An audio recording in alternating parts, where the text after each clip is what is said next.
So definitely take a look at those resources. Hopefully they'll be helpful for you. So with that, I'm going to go ahead and move on to introducing our speakers. First, we have Laura Ferrante with Waste Alternatives.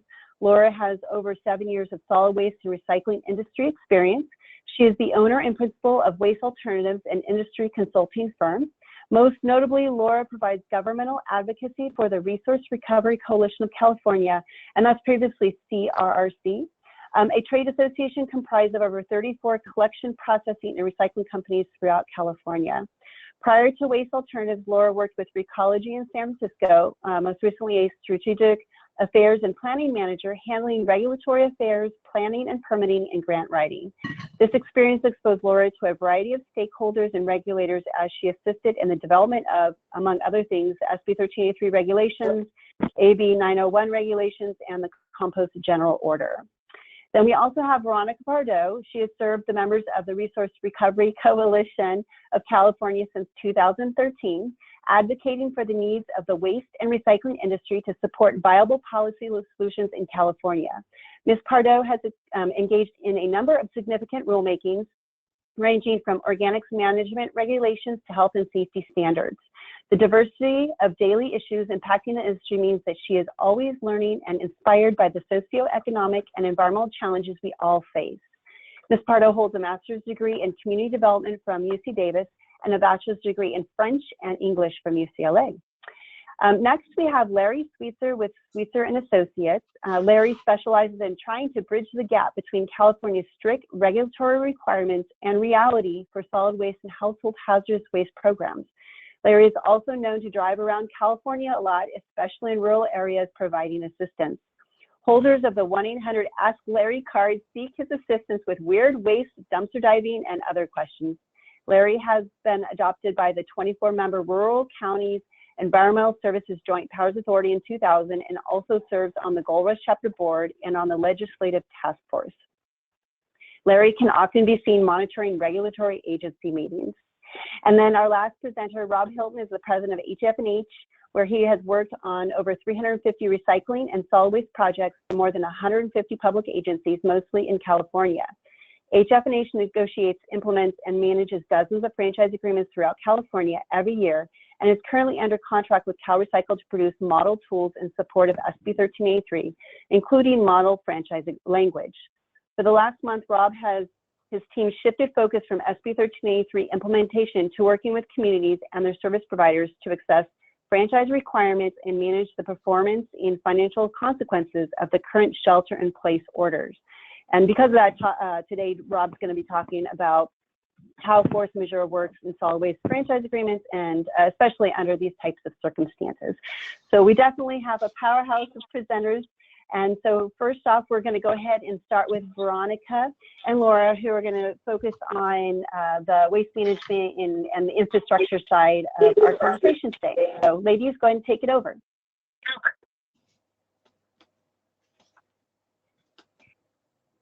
Thanks, Tracie. I'll start. I'm Laura Ferrante. I represent the Resource Recovery Coalition of California, as Tracie mentioned, formerly the Northern District of the California Refuse Recycling Council. So as many of you may already know, our association was founded over 50 years ago by collection and recycling companies that now operate in over 50 cities throughout California. I think it's important to note here that many of our member companies are small to mid-sized, independent, family-owned businesses, and they have been in their communities. They live and work in their communities and have been there for 3, 4, sometimes even 5 generations. So that's just a little background on our association. I'll start with a brief recap of what we've been doing over the last month, really, to get us to this point once the things started really blowing up. So as far back as early March, some of our members, very few at the time, but some of our members had been receiving questions from their jurisdictions about whether they had plans in place to address coronavirus. It wasn't a really pressing issue at the time. I mean, I think as a lot of you know, it kind of blew up pretty quickly and has been changing very quickly ever since. So we started to hear that around the first week in March, and we said, okay, well, maybe we should look into this a little bit more on behalf of our members and see what we can come up with. So by mid-March, I think around the 16th, we had developed a guidance document to address how solid waste collection and recycling and all related activities, services would continue during the crisis. And thank you for putting that picture up, Tracie. That is the CRRC website. We also, you can also go to resourcecoalition.org. That is our new association website, and the guidance document is there for everyone to see and use if it continues to be helpful. It's also linked to on CalRecycle's COVID-19 resource page. But what we decided to do there was just talk about how services could be ramped down in the event that this situation at the time, you know, we all know it's changed quite a bit over the last few weeks, but as the situation develops. I want to stress here that this is just a guidance document, and that what we've been saying throughout is that because solid waste handling is such a local issue, all decisions regarding services should be determined between the service provider and the local jurisdiction. So there has been, to our knowledge, constant communication between our members and their cities and counties. So that's what I'm not going to go into the details of the guidance document. It's available for all of you to see, but we just talked about how issues can be handled. I'll hand it over to Veronica now to talk about where some of our members are in terms of any actually useful information in terms of their current operations and what they're seeing at their facilities and in their service areas. Thanks, Laura. So as we know, waste services are interrelated and play an integral role in meeting the state's greenhouse gas reduction goals. And as essential service providers, our primary concern is, of course, the health and safety of our communities, which means the safe collection, processing, and disposal of municipal solid waste. And as Laura mentioned, decisions on how to adjust services are a local issue and should be decided between the service provider and the jurisdiction they serve. I'm going to talk a little bit to you about how our members have been attempting to meet the uncertainty of the COVID-19 pandemic head on. As Laura mentioned, we are holding daily calls and have organized a bulletin board to post questions and share relevant information, which has been very helpful amongst our members as we are all kind of navigating this time. I'm going to speak to you a little bit about what our members are doing operationally, and again, this is a local issue, and this is how some folks are approaching operationally managing, ramping down services. So operationally, most of our members have been able to maintain most of their services as usual. We have seen office staff transition to remote work to the extent possible. Non-essential public access to facilities has been limited. And the vast majority, though, of our members' MRFs are remaining open and processing to the extent possible. Of course, practicing social distancing and other measures, which I'll get into based on the stay-in-place and shelter-in-place orders we've been seeing. In regards to tonnage, though, we have seen significant change, as I'm sure many of you have, in commercial and roll-off tonnages. A huge decrease in our commercial and roll-off tonnages, but we have seen an increase in our residential pickup. I've seen a number that said upwards of 30%, but we don't have those numbers exactly yet. In regards to employee safety, of course, our members have been following all OSHA and CDC guidelines, and the guidance document that we released links to all of those websites, which we understand CDC guidelines are changing. So we have been looking at that in regards to, general guidelines for everyone in regards to face masks, etc. All of our employees have been instructed to practice social distancing, and other precautions that we have taken include sort lines being reconfigured to ensure that sorters are 6 feet apart, and in some cases, glass dividers are being installed in between workstations. Break rooms have been reconfigured to allow only a certain number of employees. Tables have been pushed apart 6 feet, creating the social distance. Communal high-touch items, such as coffee machines, have been removed. And in fact, employees are bringing their own bag lunches to work as well, trying to avoid as much contact amongst you know, in the break room, et cetera. And doors that have been that can be safely propped open to avoid being touched, we have done so. In fact, we're even seeing some members using disinfectants, disinfecting shoe wear, et cetera. So really going above and beyond the personal protective equipment that they're already using. Regarding PPE, PPE access has been inconsistent among our members, and it may be something that all of you are facing as well. Initially, we set up a bulletin board for our websites to share information and resources about PPE as part of the forum. But eventually we had to elevate the issue. We elevated the issue to OES, but of course resources are really limited right now within the state. So what we ended up doing as an association is we actually were able to find a vendor for masks, hand sanitizer, and gloves, and we placed a group order for our association for those items, given that there was a lot of minimum purchase requirements, high volume purchase requirements for these items. There may obviously be some limitations moving forward. There's new guidance on PPE, as I was mentioning, for the general public from the CDC. And we are also now seeing some public health orders coming out asking for entities to disclose their PPE inventories. So that's very new. We've seen that within the last couple days. But generally, actually, what our members are reporting is that employees are really taking the social distancing precautions very well, and they're taking them to heart, and they're practicing these guidance and the social distancing requirements. And at present, of course, there is concern about exposure.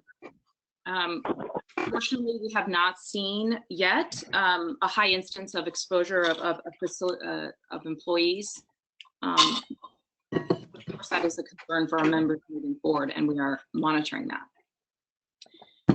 As we mentioned, our members are continuing to provide. Veronica, hold on 1 second. Sorry. Can everybody just mute themselves? Thank you. There's a lot of background noise. Someone's making breakfast. Okay. And as we mentioned, our members are continuing to provide service to the extent that they can. But that said, they are being severely financially impacted by this emergency. So I'm going to turn this back to Laura to talk a little bit more about this developing issue. Yeah, thanks, Veronica. So as Veronica mentioned, we're seeing, because of the shelter-in-place orders and the business closures and everybody staying at home, we're seeing a real shift in tonnage, decrease in tonnage on the commercial roll-off side. That is translating into a reduction in commercial service and revenue, which is having a pretty substantial financial impact on many of our members. Currently, it's around what we're hearing is about 20 to 30% decrease in commercial revenue, but that is projected to continue to go up. A lot of that is dependent on how long these stay-at-home orders are in place, how long we're still all working from home. And initially, these earlier projections were made late last month, and we're anticipating those numbers to climb as given the new billing cycle in April, and as we see what businesses are continuing to call for reductions in service. So we're projecting for many of our members up to a 50% loss in overall revenue. The primary concern right now is to maintain employees and maintain operations. So as Veronica mentioned, we're having daily calls with our members to reassess the situation, both what's going on in their service areas, what operational challenges they're facing, you know, how their businesses and the financial impact is changing. So I just want to reassure everyone, however, that as essential service providers, our members have no intention of seeking to be excused from providing necessary services. That said, because of the impact, we developed an initial emergency funding proposal that outlines why financial relief is needed to maintain services and employees, as I mentioned. That's also available on our website if anyone wants to take a look at that. It's just a proposal. It's based on early projections about what the financial need is going to be, and we've laid a framework as to how we think a funding program might work. Obviously, it's just a proposal. Everything's up for negotiation. However, you know, because time was of the essence, we really wanted to develop something and get it out there. Our members have taken it to their jurisdictions, and a lot of their cities and counties have expressed great support for financial relief for our members. And so we've gotten many letters of support from cities and counties. Additionally, after the Resource Coalition issued that funding proposal, we joined with a larger industry coalition that includes other operators from Southern California, as well as Recology and Waste Connections, and the Teamsters as well have joined in support of financial relief for a lot of our members. So I think some of you might have seen that letter dated April 3rd. It's just a continuation, really, of what we're doing. I mean, it's a little bit broader in language because it is a coalition letter. It includes a little bit more than our original funding proposal, but it's the next step in seeking some sort of financial relief for our members. So as of now, we're following up and having conversations about that. You know, I don't know if there are any more questions about that or anything that Veronica had to say, but, you know, I think we'll leave it at that for now and take any questions. I want to remind everyone that we are, as Veronica said, talking daily with our members. So we have up-to-date information about what's going on in service areas and new issues that are developing for our members. And so we're available to talk at any time. You can get our contact information on the website. Great, thank you both. We do have some questions here. So the first is, CRRC working to facilitate collaboration with haulers, processors that are closed to send their materials to open MRFs to ensure materials get diverted versus landfilled. I assume the answer is yes, but. Yeah, I mean, I don't have any specifics on that as regards to any particular service area right now, but I do know that's happening. You know, as Veronica said, it's a real local issue. Most of our members have not closed their MRFs, are still accepting materials. Everybody's got to do what they've got to do because operations are a little bit different in every service area, and the virus is impacting different areas of the state in different ways at different times. So I'm sure our members are open to accepting material from other places and are. Uh-oh, we lost you, Laura. Okay, another question, are those the percentages that you mentioned, are they based on closure until April 30th, or are they based on a longer projection timeline given the nature of COVID? The percentages that you had mentioned, were they just current or? The revenue drop. I think Laura's having some issues connecting in. But we do have, we're looking at it over, well, we're looking at a year overall, potentially, but it's understood that this is a monthly issue. We're facing it day by day. So the cost estimates are projected for over a year, but we have a monthly cost estimate in the guidance document, excuse me, the funding proposal.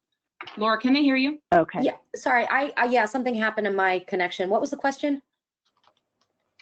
Just are the percentages, there's two questions regarding the percentages. The percentages based on closure until April 30th, or are they based on longer projected timelines? Another question is, the projected revenue will be down 50%. Is that 50% overall or just 50% of commercial roll-off revenues?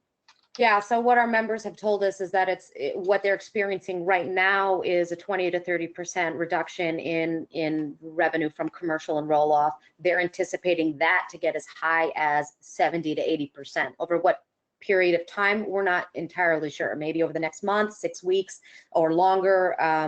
We don't know at this point. That's why we're trying to reassess this impact weekly if we can. But that translates because of the way rates are structured and because of other costs, fixed costs and other costs that can be reduced. It sounds like it's translating into an overall revenue loss of up to 50%. And then you say that your members have no intention of suspending primary services. Which services does that include? Organics, recycling, bulky, processing services? Again, those are issues that have to be made service area by service area. What we laid out in the guidance document was what we thought was a logical decrease. It's going to depend on abilities. So I think in some service areas, for example, they have suspended bulky pickup, and in others they have not, because they're still able to do that. So you know, they're still processing recyclable material, still able to move recyclable material and continue diverting. And in some areas, I think in Southern California, you know, where some facilities have closed, they're not able to do that. So the really primary services are obviously going to be collection, get the material off to the street to prevent a secondary public health and safety hazard. But again, it's a local issue. Okay, and then I understand that commercial waste generation is down and residential waste generation is up. Is overall waste generation approximately the same, or is it less?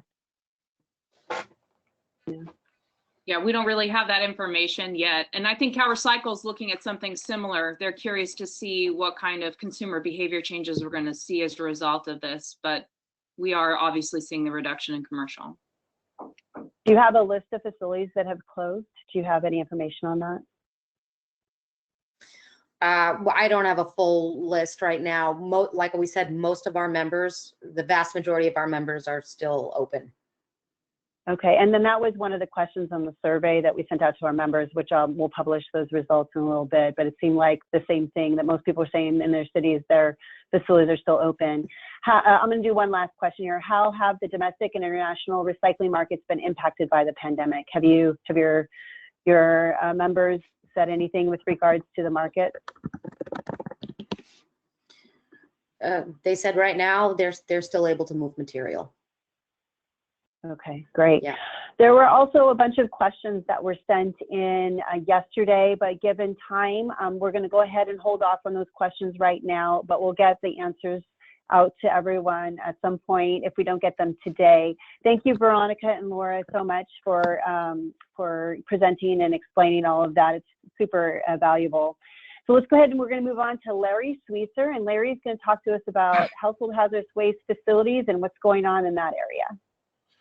Okay, well, appreciate the opportunity to talk about this in difficult times, and going to say a few things and provide some facts. I'm not intending to judge or fault anyone's decisions or offend it, but and I'm not claiming that household hazardous waste is more important than other services, but just a few little facts. And if you could put up my little map I created, because I think people might be interested in that.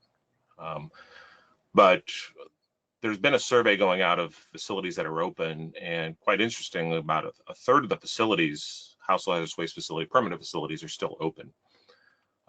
Coincidentally, about 90% of the ones that are still open are co-located at a solid waste facility, which I think is important to note. Temporary events have been postponed. Door-to-door services are rather limited because of the contact. Some of the recycle only and other programs are also, some are open, some are closed. There's been an impact on some of the EPR product stewardship programs, like kiosk collections for sharps and pharmaceuticals seem to be mostly continuing, although some of the paint care facilities, the large volume events and the one-day events are pretty much stopped for now. The ones that are still open see reduced participation. So one of the questions is, where is all this household hazardous waste going?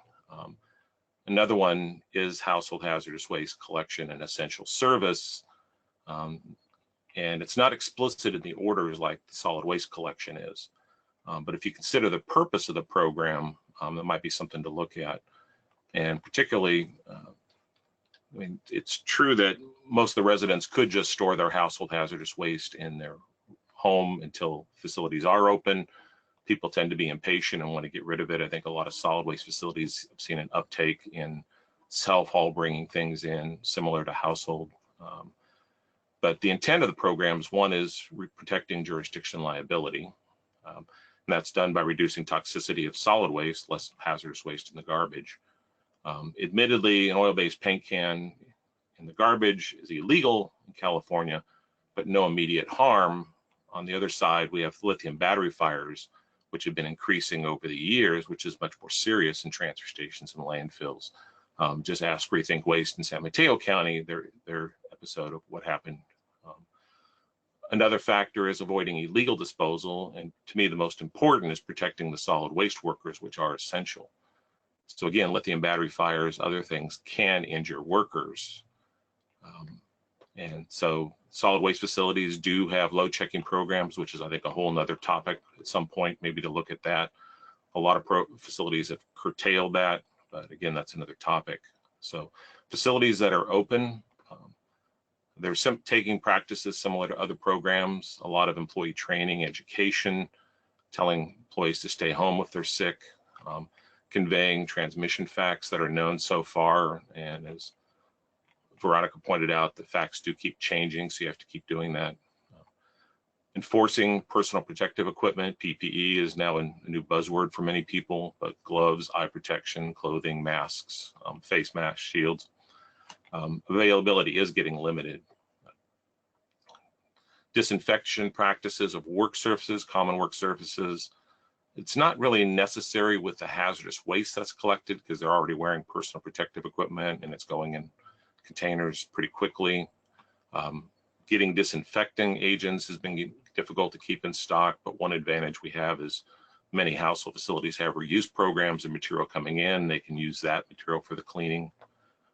One caution is don't mix cleaners, even if it has the same trade name, because I found that sometimes the ingredients change. They may actually be incompatible with each other. So if you use one cleaner, wipe it off really good before you use another one. Also, finding spray bottles and rags has been helpful. Some facilities have adjusted hours. So some of the handling practices is just practicing safety, recommending distance, minimizing public interaction, like doing verbal surveys, not passing out clipboards or pens, waiving people signing signature on forms, or waiving driver's license scanning, just taking the jurisdiction information down. So just minimizing interactions, but there's also other interactions, not just with the public, with vendors, because hazardous waste contractors have to come in and take the waste away periodically. Also, e-waste, oil, other wastes have to be removed. Delivery of supplies from PPE, disinfectant, often supplies.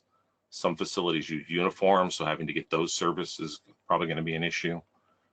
Posting signage for the public of any changes. In the Bay Area, we have a social distancing requirement. And also checking in with the staff, constantly updating them on new practices, their attitude, see how they're handling the crisis. Regarding personal protective equipment, mandatory enforcement of wearing that as needed. Refreshing the training for that usage. Like I've said, gloves, eye protection, safety glasses, masks. The debate on masks is still ongoing, but at least having them available would be good for employee comfort as well as the public. Disposable aprons might be a consideration for if you're handling containers that might protect your frontal area. Wearing of the mask, that's an important one. I get really irritated when I go to the store or something and I see people wearing a dust mask improperly, like all the straps are below the ear or above the ear. They should be one above, one below the ear. Otherwise, you're creating potentially a bigger problem. I can't wear one because of the beard. Also, people with medical conditions can't wear one because it puts a stress on the heart or lungs. And one thing I wanted to do, because people know I like demos, is I got my little gloves on. And a good employee training is to show them how to properly take these gloves off. I like to use a couple of packets of ketchup, spread it all over the gloves, and then you make sure you don't touch your skin with the glove. You pull that off, stick a finger underneath, and you got a nice little packet to throw away without contaminating yourself. Some additional considerations. Some facilities are reducing hours. We also have a permit by rule to operate that if you're changing your hours or days of operation, you may need to at least notify your CUPA, your hazardous waste agency. DTSC, unlike CalRecycle, doesn't have any emergency provisions for hazardous waste management, so that could be an issue for later follow-up. Many programs are curtailing their reuse program, saving the products for later to keep the public out of intermingling there. And of course, if they get any cleaners, they can use that for themselves. Some facilities are doing increased janitorial services. It's also a time to catch up on other training or facility cleanup. And even if you're closed, some facilities are looking at providing personal protective equipment that are stockpiled to other services like medical or responders. Even if you're closed, you should allow for emergency provisions. People do have things that are explosive or pretty dangerous that they need to get rid of now. So at least allowing your facility to handle those. And illegal dumping, I think, is going to be an issue. There seems to already be a lot of an increase in that happening. And for the future, the need for household facilities will increase. I mean, people are doing spring cleaning now. They're finding stuff. They want to get rid of it now. People are going to start moving.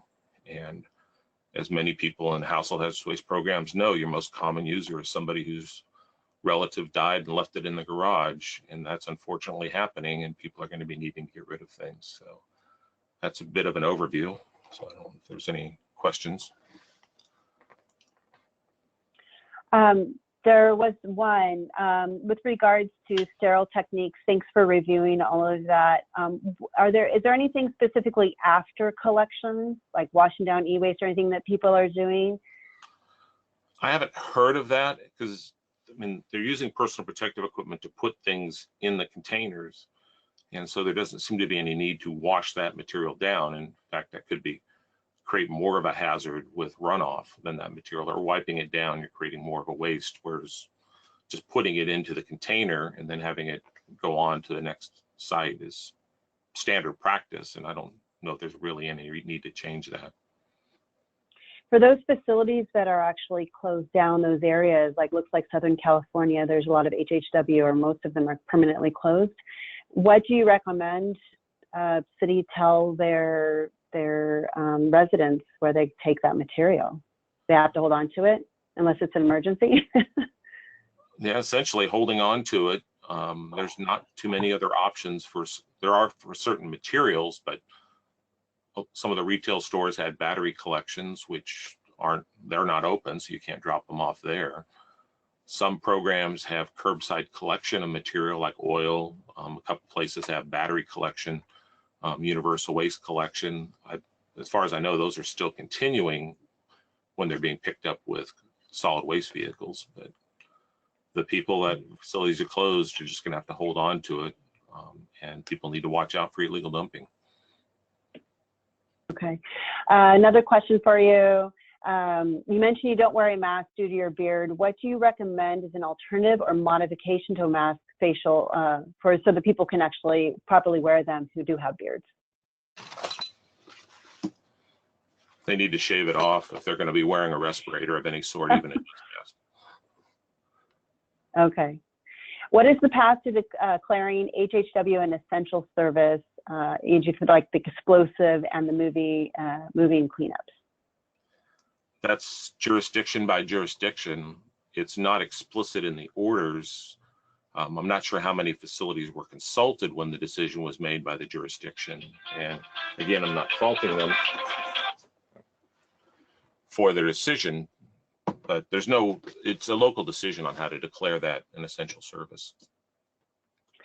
What guidance can you give to residents who are essential workers about disposal of the potentially contaminated PPE and other clothing? Well, the OSHA guidance, I think, CDC guidance is changing a bit on that, but many facilities already collect their PPE and put it into the waste containers, hazardous waste containers already. So that's a practice that could continue. Okay, great. All right. Well, thanks so much, Larry. Really appreciate you giving us advice. The map is awesome. We should chat. I think we need a couple more maps showing the other different things we've been talking about. I think it'd be helpful for everyone. Sure. All right. With that, yeah, thank you. With that, let's go ahead and we'll transfer over to Rob Hilton, who's going to talk about force majeure and contracts. Rob. All right. Well, good morning, everybody, and thank you for inviting me to talk. Unfortunate circumstances, but let me start, because I'm talking about contract issues and force majeure, I want to start by acknowledging the companies and the cities and all of their employees that are out there doing this work and continuing to make sure that public health and safety are taken care of in terms of the typical things that we in our industry worry about for public health and safety. And particularly to those that are going the extra distance to make sure that stuff's still getting recycled and getting composted. You know, those environmental protections that we've put into our programs and are trying to maintain are still important. They haven't become insignificant because of this. And so while we have to make tough decisions and prioritize the safety of the employees that are doing this, we also want to not make false choices. We need to protect those employees and continue to do the good work we're doing to protect the environment and public health. So, you know, over the last month and a half, we've been having a lot of discussions with cities and their haulers, small haulers, big haulers, processors, about the impacts of this.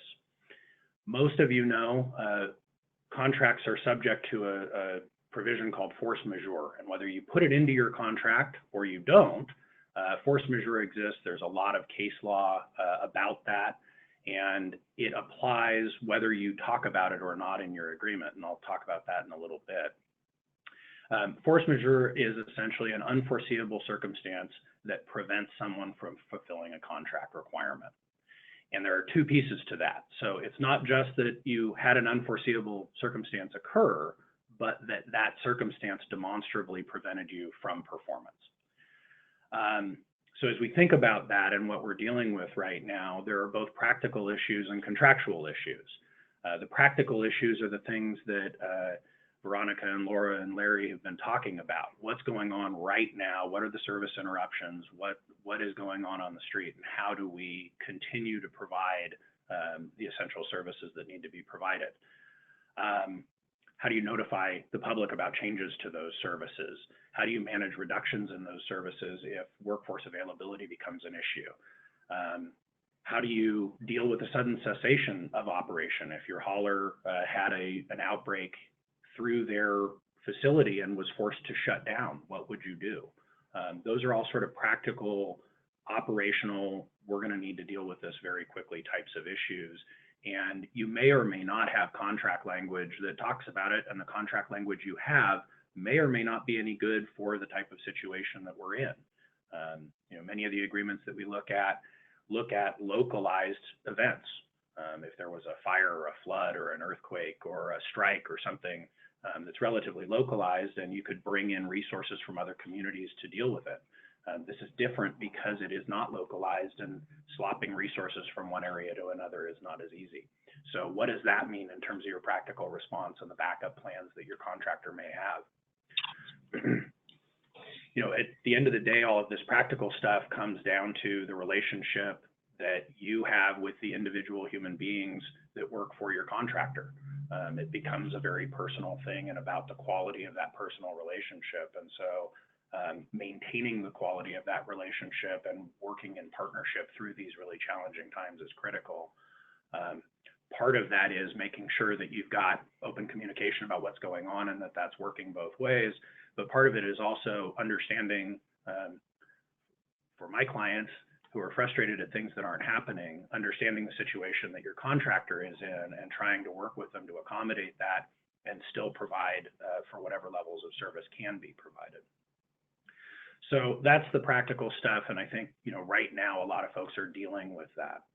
There's also the contractual stuff, and solid waste contracts deal with this in very different ways among contracts. I've probably looked at 30 or 40 of them over the last month, and it's amazing, even amongst ones that we've drafted and negotiated, the differences that you see amongst them.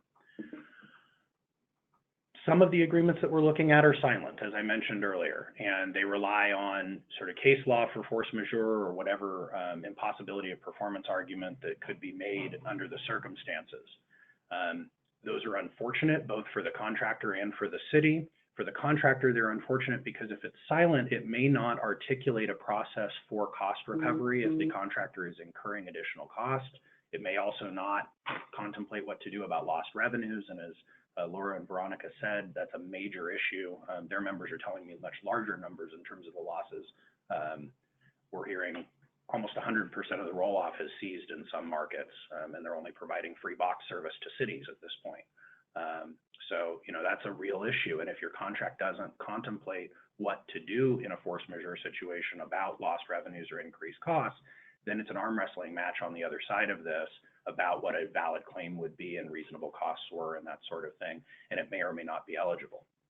From the city's side, if you don't articulate this and what you're going to do in these situations, it may fully excuse the contractor from performance. And that's another problem. And I know the contractors generally don't want to stop performing and that their employees generally don't want to stop working. So that puts people in sort of a bad situation. In general, though, these agreements aren't silent to it. Solid waste agreements are intended to provide service reliability for an essential public service that protects public health and safety and is intended to be somewhat resilient to these sorts of things happening. In franchise agreements, we talk about what would we do in the event of an earthquake or a fire or a pandemic or a quarantine. And we put more structure around that than you would see in a typical agreement, say to have your website built. Because again, this is an essential service and we want some resiliency. So some contracts that we're looking at place the burden of proof on the contractor to demonstrate that in fact the event makes it impossible to perform. Some require continued performance of those things that are capable of being performed. So that's where you're hearing throughout the state things like, hey, we need to turn off our bulk item program, but we can continue to collect garbage and process recyclables. In some places, they're saying we can't process recyclables because we can't get the distancing in our facilities. And so we're going to continue to do those other things that we're able to do. So look at your contract and understand what are those parameters around excuse from performance and what's the limitation of that. Some allow compensation of increased costs for performing services. Among those that we've looked at that allow for cost claims to be presented after something like this. Some of them require advanced approval by the agency before the cost claim could be validated. So if the contractors are going out and incurring a lot of costs without approval, there are some contracts that would say those costs are ineligible and would not be considered. So make sure you understand the rules under your contract and how that would all work. How you deal with that now may affect how you get dealt with on the other side of this. Similarly, with the reduction in revenues, some agreements allow consideration of reduction in revenues from an event like this, and some explicitly deny that from a compensation claim. That doesn't mean that the city wouldn't entertain or consider that. It just means in the contract it's written in a certain way. We're seeing in some municipal operations that we monitor very closely, as well as with the private haulers that are sharing information with us, more than 50% reductions in bin revenue in some cities, and as I said, 80 to 100% reductions in roll-off revenues in some communities. That differs in the Bay Area and LA. It seems like it hasn't fallen off as much because there are more essential businesses that are continuing, but on the Central Coast and in the Central Valley, we're seeing some that have ceased almost completely. So that's a real issue. And another issue sort of adjacent to that is, what does your contract or what do your ordinances say in terms of permitting customers to either cancel service or temporarily suspend service? What's the process for that? We've been hearing from a number of haulers that while they would like to allow, or while they're willing to allow suspensions of service, they don't want to have to go out and send container crews to go and pick up bins and then to redeliver those bins when service restarts later on because of the massive backlog that would create, as well as the cost that it would create to go and do that. So that's another kind of adjacent issue to look into your contract and see what the rules are. You're probably hearing from the business community and from elected officials. Somebody, caller 32 should go on mute, please. And then last, the other thing that's sort of interesting that we've seen is some agreements have a requirement that the condition be persistent for a period of time before a cost claim could be presented. Not before there's an excuse from performance, but before cost. No, we got to. So make sure that you understand in your agreement what those parameters are and that you're following those. And if they don't allow for what you need, to begin the dialogue around doing something other than. No, I got to think about how you should say. Okay, so last, I wanted to offer a few takeaway actions for those of you that are responsible for managing franchises, either on the contractor side, city side. Questions. So, you know, so I'm over talking about my personal life. So one thing I've learned. Can you go on mute, please? Could we mute caller 32? Thanks. So some takeaways. As I've said several times, read your agreement. It's amazing. You're in the middle of this thing. You're dealing with stuff in a way that seems logical and rational. And gee, that's of course what we would do. Take a look at your agreement. It may contemplate this and you may be violating what it says about how you proceed with this. You may also sort of have a plan laid out that in there that answers some questions you have about how best to move forward. So take a look at that. The other is be in communication with the other party to your agreement. And there's two levels of that. As I said, there's the formal level. There are requirements in your agreement about how you provide notices. If you've provided a blanket notice to all of your customers in the entire state, you probably have not complied with the specific requirements of any of your agreements about how to provide formal notice under the agreement about force majeure. So that's the formal aspect, and make sure that you are doing that, because if you're providing notices and you're not doing it in the way that the contract requires, you may be providing invalid notices and you may not get the consideration you're looking for later on. Secondly, you need to have an informal communication channel, and that's probably what all of you are doing right now, daily or weekly or whatever, calls with your contractors and their contract manager rep on their side to understand what's happening to operations, what are we going to do, what's our backup plan if this happens, how are we responding, how are things evolving for you, are your employees still healthy, all of that kind of stuff. And again, that gets back to you have a bunch of practical issues that you're working through right now, and you need a good partner in that. And so healthy relationships and communication channels there are really going to be an asset to you. If you haven't already, start developing and agreeing on contingency and fallback plans with your contractor. Worst case scenario, they have a mass infection at their operation and they have to shut down. And you're going to have to figure out what to do in that situation and how you communicate with customers. But more likely, you would have some staged or phased reductions in services. And so understanding, you know, if we need to stop collecting something because we don't have enough employees, what goes first, or what collection approaches might we use to deal with the reduction in staffing. Maybe recycling becomes an every other week service, or you know, if you're only collecting green waste and you don't have food in it, that could go every other week, and you're having those discussions. You're prioritizing the commercial customers that are still open and operating and generating food, thinking through those sorts of things. And then communicate with the public about what they can expect. One of the things that's been really spotty throughout the state, some haulers have been really good about getting on the local news and saying, we're here, we're with you, we're continuing to operate, and this is what's changed. Others have not been public, and cities in some cases have not been public about what's changing, but there are changes. And so that's generating a bunch of calls and interest, and frankly, a lot of people are sitting at home with time to make those calls and have that interest right now. And so if you can communicate outwardly, you may reduce the demand on call centers, which right now is sort of a pain point for all of the haulers. The wait times and the call volumes are way up right now. And then lastly, start thinking about the rate impacts and tolerances in your community. You are probably going, unless Laura and Veronica are wildly successful with their funding proposal at the state level, and that solves all of our problems, the local agencies, I think, are going to have a rate request coming to them from most of their haulers saying, we've had a reduction in revenue, we incurred some additional costs during this thing, and we need to work it out. The problem is if half of the commercial base disappears, just doubling the rate on the commercial base isn't going to be a solution to the problem. We'll lose more customers and have kind of a death spiral that way. So we need to really be thinking, and again, it is a very local issue, how is this rate picture going to play out? Do you have tools to help absorb some of that in rate stabilization funds or other funds that you may have?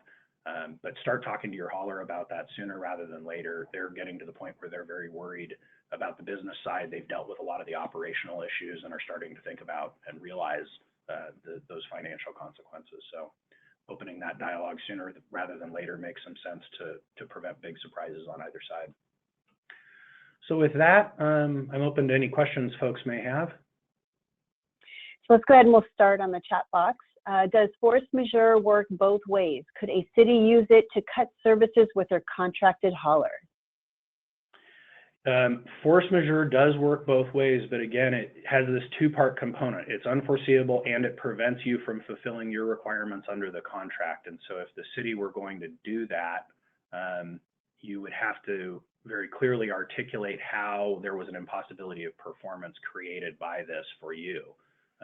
And I won't share that argument on this call with everybody right now, but you would have to be very thoughtful about how you articulated that. And it may be a hard argument to prevail on.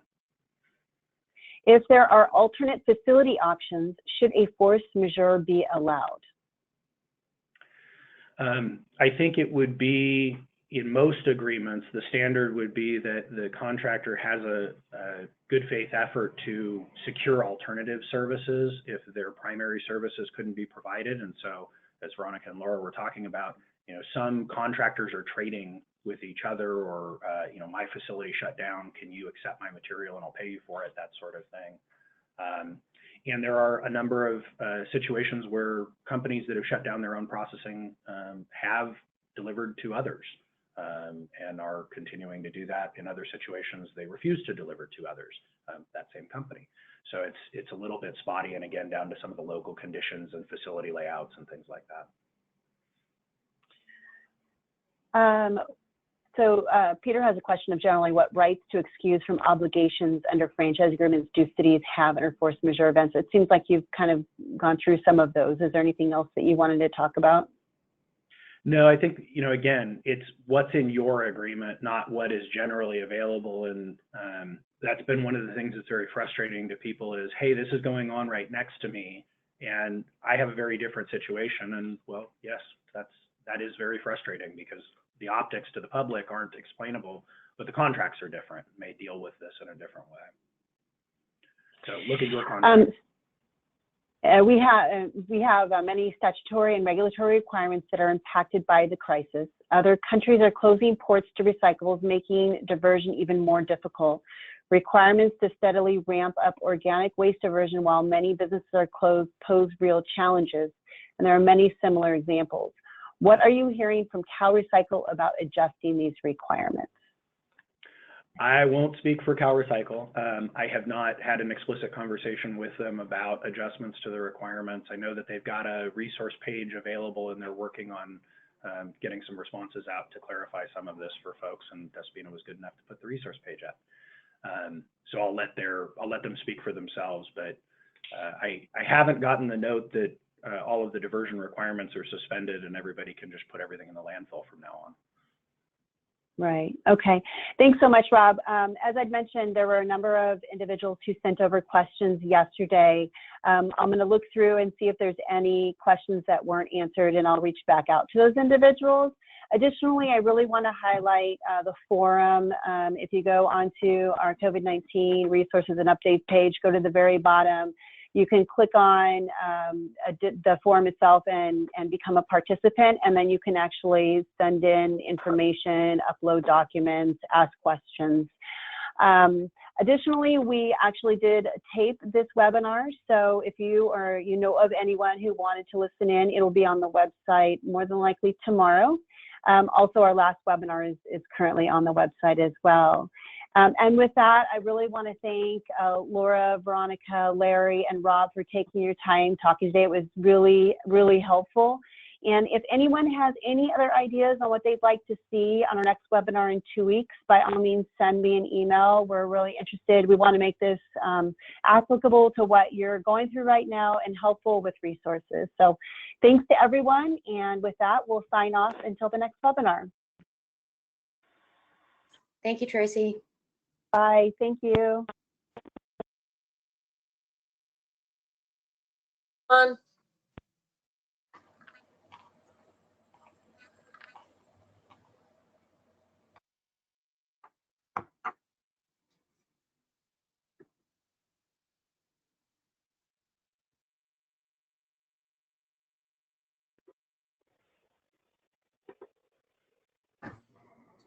I'm not sure who's still listening, but this is kind of an interesting visual watching the list of participants disappear. Is anybody still there?